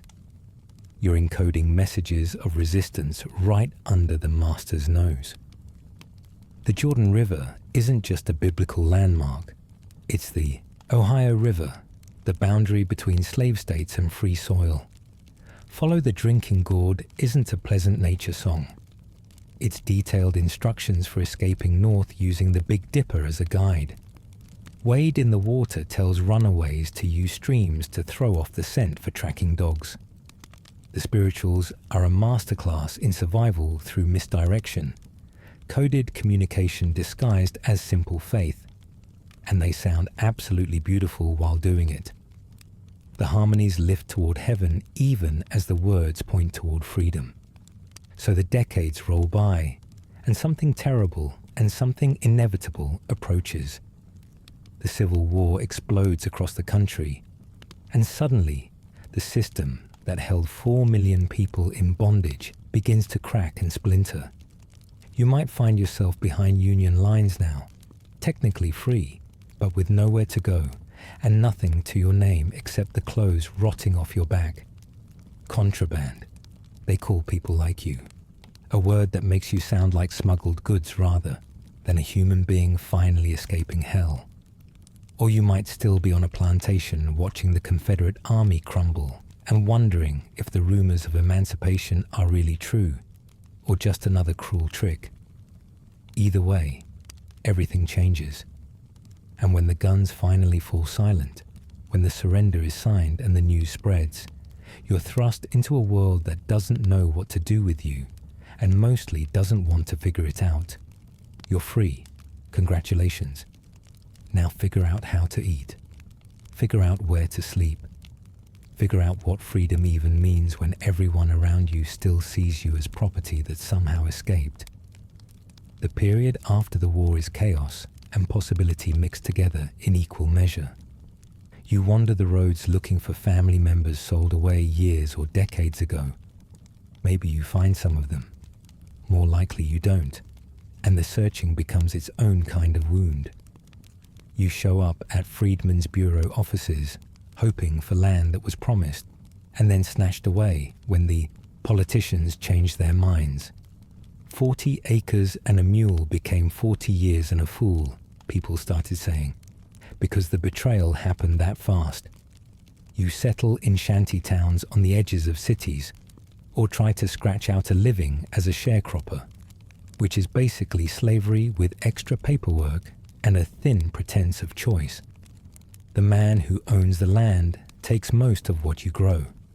You're always in debt to the company store. The sheriff enforces contracts that might as well be chains. But through all of it, the music keeps evolving. Now that you're not property anymore, at least not officially, you can gather more freely. You can build churches that aren't controlled by white ministers who edited out the parts of the Bible about liberation. You can sing without an overseer monitoring your lyrics for signs of rebellion. The spirituals grow louder, more complex, more joyful, even when the joy is laced with sorrow. Here's where the story splits into 1,000 streams, all flowing toward something nobody could have predicted. In the decades after emancipation, black music starts spreading in every direction at once, like water finding every crack in a dam. In the churches of the South, the spirituals are transforming into something more formally structured. Choirs are forming. Hymnals are being printed. The Fisk Jubilee singers from a black college in Tennessee start touring the country, then cross the ocean to perform in Europe, introducing white audiences to spirituals performed with trained precision and devastating emotional power. They're raising money for their school, which is barely surviving, but they're also doing something revolutionary. They're proving that black music isn't primitive folk noise. It's art. Serious art. Art that can make queens weep and move critics to standing ovations. Meanwhile, outside the churches, something raw is brewing. In the levee camps along the Mississippi River, in the turpentine forests of Georgia, in the work gangs, building railroads across the expanding nation, a new sound is taking shape. The blues. You're there now. Imagine it. You're swinging a hammer on a chain gang, the sun like a fist pressing down on your skull, and someone starts moaning a melody that doesn't resolve the way hymns are supposed to. The notes hang in the air, bent and aching, like they're asking questions that don't have answers. The lyrics are about hard times and harder women, about Saturday nights and Sunday mornings, about a world that promised you freedom and handed you a different kind of prison instead, about having nothing but somehow finding the humor in it, about getting drunk and getting heartbroken and getting back up anyway. The blues isn't polite. It isn't uplifting in any simple way. It's honest in a way that makes proper folks uncomfortable, and that honesty is exactly what gives it power. You can't fake the blues. Your life either put that sound in your throat or it didn't. And by this point, millions of lives had been preparing for exactly this music. Now we're pushing into the early 1900s, and the geography of Black America is shifting dramatically. The Great Migration is beginning, a massive movement of millions of black Southerners heading north and west, fleeing Jim Crow laws and lynching trees and the suffocating limitations of the post-Reconstruction South. They pack onto trains heading for Chicago, Detroit, New York, Los Angeles, Pittsburgh, Cleveland. They carry their clothes in cardboard suitcases and their music in their bones. And when they arrive in these new cities, everything changes again. You step off a train at a station in Chicago, and the air smells different. Coal smoke and factory exhaust, and something like possibility. The streets are crowded with people who look like you, but talk with different accents, dress in sharper clothes, move with a confidence you're not used to seeing. The South Side is forming, black neighborhoods dense with life, and you find a room in a boarding house among all these other recent arrivals. That night, you follow the sound of music spilling out of a club on State Street. Inside, it's hot and loud and alive in a way that feels almost dangerous. Someone's playing piano with a rolling, infectious rhythm. A woman singing about love gone wrong with a voice that could peel paint off the walls.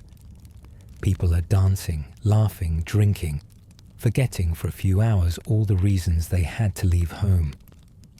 This is the birth of urban blues, and it sounds nothing like what you left behind in the Delta. The acoustic guitars are going electric, the bands are getting bigger, the tempos are picking up.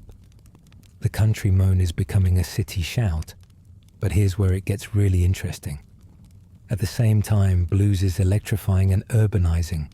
Something else is happening in New Orleans, a city like no other in America, where French and Spanish and Caribbean and African traditions have been mixing and marrying for centuries, where the boundaries between cultures have always been more porous than anywhere else on the continent. You're walking through the streets of Storyville, the red light district, and music pours from every doorway and window, mixing in the humid air. A brass band marches past playing for a funeral, the mourners dancing behind the coffin in a tradition that confuses and fascinates visitors from up north. In the corner clubs and dance halls, something unprecedented is emerging. Musicians are taking the blues, the spirituals, the ragtime piano, the marching band tradition, European harmonies, Caribbean rhythms, and cooking them all together into something nobody has a name for yet. They'll call it jazz eventually, but right now it's just the sound of black musicians doing what they've always done, taking everything available and making something new. A cornet player named Louis Armstrong is coming up through these streets, learning his craft in a boys' home for orphans and delinquents, absorbing everything, getting ready to change music forever. The 1920s arrive, and you're living in Harlem now. Maybe you moved up during the migration, or maybe you were born here to parents who did. Either way, you're in the center of something extraordinary. Something that feels like it might finally prove what black people have been trying to prove since the first ship docked. The Harlem Renaissance is blooming all around you. Writers and artists and intellectuals creating a cultural explosion that announces black genius to a world that had tried to deny it. Langston Hughes is publishing poems. Zora Neale Hurston is collecting folklore. The talented 10th debates what progress should look like. But underneath all the poetry and painting, thrumming through everything like a heartbeat, is the music. You walk down Lenox Avenue on a Saturday night, and the whole street is vibrating with sound. Duke Ellington is playing at the Cotton Club, though you might not be able to get in because the club has that vicious policy of black performers for white audiences only. Doesn't matter. The music seeps through the walls, floats down the block, meets other sounds coming from 100 other venues. Stride piano from this corner. A vocalist doing something devastating with a blues ballad from that one. And everywhere the new jazz, sophisticated and complex and dripping with urban cool. The music is also spreading through a new technology. Radio. For the first time in history, sounds from one place can travel instantly to everywhere else. A farmer in Kansas can hear what they're playing in Chicago. A teenager in Mississippi can tune in to broadcasts from New York. Black music is becoming national music, then global music, transmitted through the air like magic, like something the ancestors couldn't have imagined. Now let's talk about what's happening in the churches, because that stream never stopped flowing. It just kept getting deeper and more powerful. You're in a Pentecostal church somewhere in the South, or in one of those storefront churches that have sprung up in every black neighborhood up north, wedged between barbershops and grocery stores.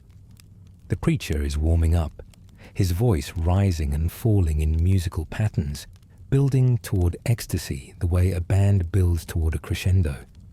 The congregation responds, their bodies swaying, their hands clapping, their voices calling back in that ancient pattern that traces all the way to Africa. And then the band kicks in. Drums, electric guitar, bass, maybe a Hammond organ that sounds like it's channeling heaven directly.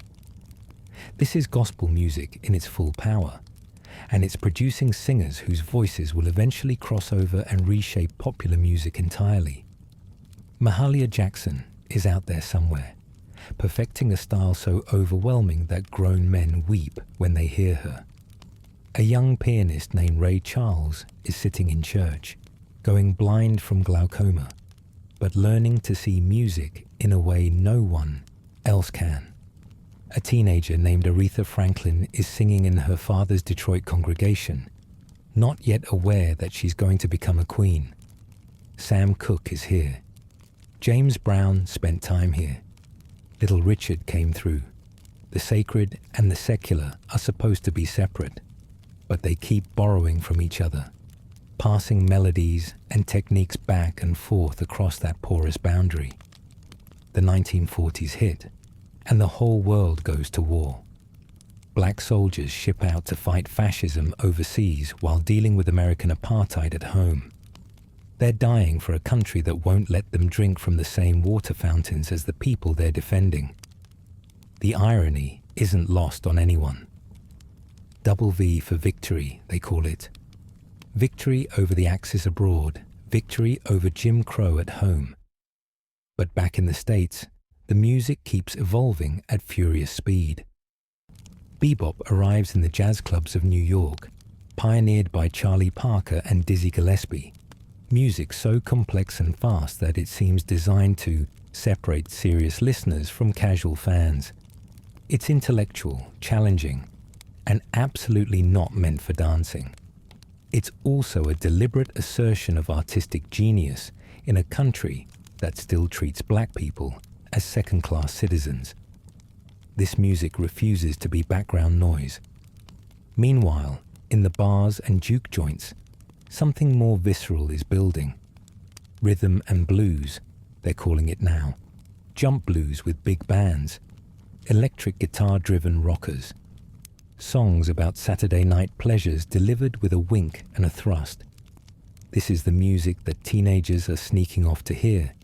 The music that scandalized parents warn about. The music that would eventually birth something even more dangerous. And then comes the 1950s. And rock and roll explodes like a bomb that's been ticking for 300 years. You're a teenager now, maybe in Memphis or Cleveland or anywhere the signal reaches. You twist the radio dial past the approved stations until you find something that makes your whole body react before your brain catches up. Chuck Berry is duck walking across stages, making his guitar sound like a laughing dare. Writing lyrics about teenage life that white kids recognize even though everything about him should be foreign to them. Little Richard is screaming and pounding piano with a ferocity that terrifies and thrills in equal measure, his pompadour and makeup challenging every assumption about how men should look and act. Fats Domino is rolling out hits from New Orleans with a smile that hides centuries of complicated history. This is black music aimed directly at young people, and it's working. White teenagers are sneaking into black clubs or buying records from black artists and falling in love with sounds their parents call primitive, dangerous, ungodly. The music industry sees dollars and gets nervous. They start finding white artists who can perform sanitized versions for wider audiences. Elvis Presley records songs by black composers and becomes the king, crowned by an industry that couldn't stand the thought of a black man holding that title. Pat Boone covers Little Richard and smooths away everything that made the original vital. The theft is blatant and lucrative. But here's the thing. It doesn't actually work the way they want it to. The covers sell, sure. But anyone with ears knows they're inferior. And for every young white person who buys the Pat Boone version, a certain percentage eventually traces their way back to the source and discovers what they were missing. Now we push into the 1960s, and history starts moving so fast it's hard to keep up. You're in the thick of it now. The civil rights movement is erupting across the South. Young people sitting at lunch counters and riding freedom buses and marching into fire hoses. And every step of the way they're singing. We Shall Overcome becomes an anthem, a repurposed spiritual transformed into a declaration of intent. Keep your eyes on the prize. Ain't gonna let nobody turn me around. The songs bind strangers together into a movement, give courage to people facing down hatred, turn individual protesters into a community that can endure whatever gets thrown at them. But the movement has its own internal tensions about music. The older generation prefers the dignified gospel tradition, the church-rooted sounds that white allies find respectable. The younger generation wants something with more edge. They're listening to what's coming out of Detroit on the Motown label. Songs so perfectly crafted, they could pass on any radio station while still speaking to black experience. Smokey Robinson is writing poetry disguised as pop songs. Marvin Gaye is crooning with an ache that hints at deeper troubles. The Supremes are conquering charts while wearing gowns and performing choreographed moves, proving that black elegance can dominate mainstream entertainment. Motown's strategy is deliberate. Berry Gordy runs a finishing school alongside his recording studio, teaching artists how to move, speak, and present themselves in ways that won't threaten white audiences. It's assimilation as survival tactic, and it works brilliantly even as it draws criticism from those who want something rawer and less compromising. Down in Memphis, a different approach is taking shape entirely. Stax Records sits on McLemore Avenue in a converted movie theater, and the sound coming out of there has sweat and grit baked into every groove. Otis Redding is singing with a desperation that borders on holy. Sam and Dave are trading vocal lines like boxers trading punches. Booker T and the MGs are laying down backing tracks with a multiracial lineup that makes a political statement just by existing. White and black musicians creating together in a city still fighting integration. This is Southern Soul, and it doesn't apologize for its origins. It sounds like Saturday night fish fries and Sunday morning hangovers, like factory work and romantic disappointment, like the lived reality of black life in a region that still hasn't reconciled with its history.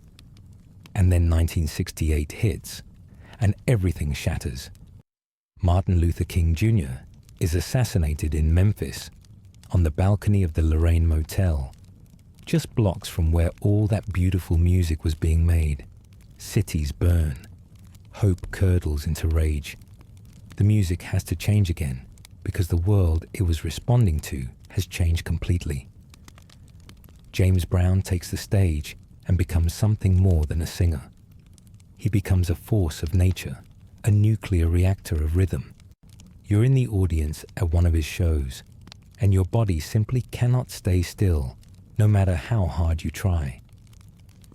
The band hits a groove so tight, It feels like being gripped by a giant hand that knows exactly where to squeeze. Brown screams, grunts, drops to his knees, spins, does the splits, and somehow never misses a beat. The cape routine happens, the dramatic collapse and resurrection, and even knowing it's choreographed doesn't diminish its power. This is funk now, music that prioritizes rhythm above all else, that turns the beat itself into the message. Brown is shouting, "Say it loud, I'm black and I'm proud." And for the first time in American history, that declaration doesn't have to be whispered. It can be screamed over a bass line that shakes windows. Sly and the Family Stone takes the funk in a more psychedelic direction. Their multiracial band presenting an image of integration, even as the dream of integration seems to be dying. Parliament Funkadelic will soon emerge from Detroit with an entire mythology built around funk, costumes and motherships, and a philosophy that treats dancing as liberation theology. And then hip-hop appears, and nothing is ever the same. You're in the South Bronx now, the late 1970s. The neighborhood looks like a war zone because in many ways it is. Landlords burn buildings for insurance money. City services have been cut to nothing. Gangs fight over blocks that nobody else wants. The country has written this place off, abandoned its residents to whatever fate can find them. But in the rubble, something miraculous is happening. You hear it coming from a park, or a community center, or a street party powered by electricity hijacked from lampposts. Someone's playing records on turntables, but they're not playing them normally. They're isolating the break, that few seconds of pure rhythm where everything drops out except drums and bass. And they're looping it, extending it, creating a continuous groove that dancers can ride forever. A voice comes over the microphone, talking rhythmically, hyping the crowd, spinning rhymes that build on each other with increasing complexity. This is hip-hop being born, and nobody recording it or dancing to it or rapping over it has any idea it will eventually become the dominant global youth culture. Kool Herc is throwing these parties. Grandmaster Flash is developing turntable techniques so sophisticated they constitute a new instrument. Africa, Bambaataa is creating a philosophy around the movement, steering gang members toward artistic battle instead of violent ones. The 1980s arrive and hip-hop spreads from the Bronx to everywhere. You hear it on the radio now, still controversial, still dismissed by older generations and music critics as a fad that will pass any day. Run DMC puts hip-hop in rock arenas, their Adidas sneakers and fedoras becoming uniform for a generation. Public Enemy turns the music into a weapon of political education. Chuck D's booming voice delivering history lessons over beats that sound like sirens and alarms. NWA explodes out of Compton with tales of police brutality and street life so vivid and profane that the FBI sends them an actual letter of concern. The music is being attacked as dangerous, corrosive, responsible for all manner of social ills, which is exactly what they said about blues and jazz and rock and roll and soul. The pattern holds steady across a century. Every generation of black music frightens and captivates in equal measure, gets blamed for moral decay, gets stolen and sanitized, and eventually gets recognized as American classic. Hip-hop is just the latest variation on a very old theme. But we should talk about what's happening parallel to hip-hop, because black music never moves in just one direction. R&B is transforming through the 1980s and 1990s, absorbing hip-hop influence while maintaining its own distinct identity. Whitney Houston emerges with a voice so technically perfect, it almost seems unfair, bringing gospel train power to pop ballads that dominate airwaves worldwide. Michael Jackson transcends categories entirely, becoming arguably the most famous entertainer on the planet while dealing with pressures and peculiarities that would eventually contribute to his destruction. Prince is out in Minneapolis, playing every instrument, singing in every style, blurring gender and genre with a deliberate audacity that makes everyone uncomfortable and fascinated simultaneously.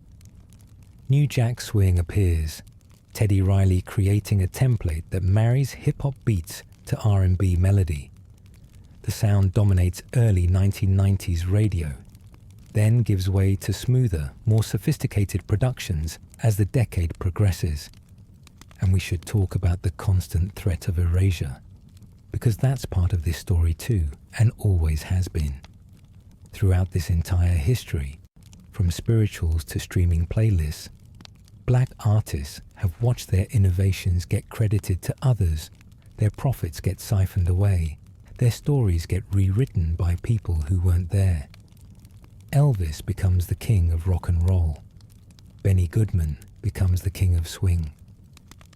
The British invasion bands of the 1960s acknowledge their black influences, but somehow end up bigger than their sources.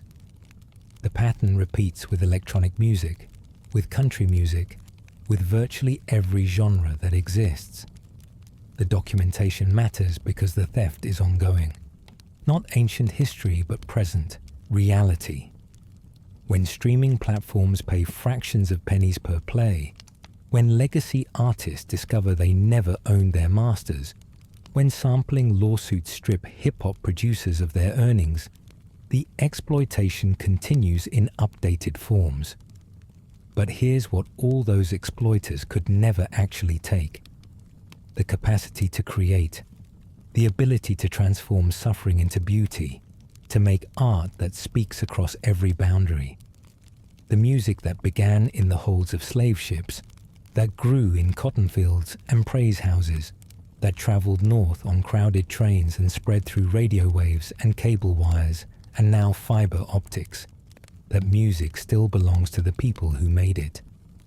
Not as a possession, but as a practice. A continuous act of creation that adapts to every circumstance and absorbs every influence while remaining recognizably itself. So here we are, in the present moment, and black music continues to dominate global culture in ways nobody from previous eras could have imagined. Hip-hop has become the most consumed genre on the planet. Its influence visible in languages spoken thousands of miles from the Bronx where it started. Kids in Tokyo and Lagos and Sao Paulo rap in their own tongues over beats that trace back to those South Bronx block parties. R&B has fragmented into a dozen subgenres, from the minimalist experimentalism of artists pushing boundaries to the maximalist gospel-influenced sounds that fill arenas. Afro beats is flowing back across the Atlantic, African artists collaborating with American ones, completing a circle that started with those ships heading the other direction centuries ago.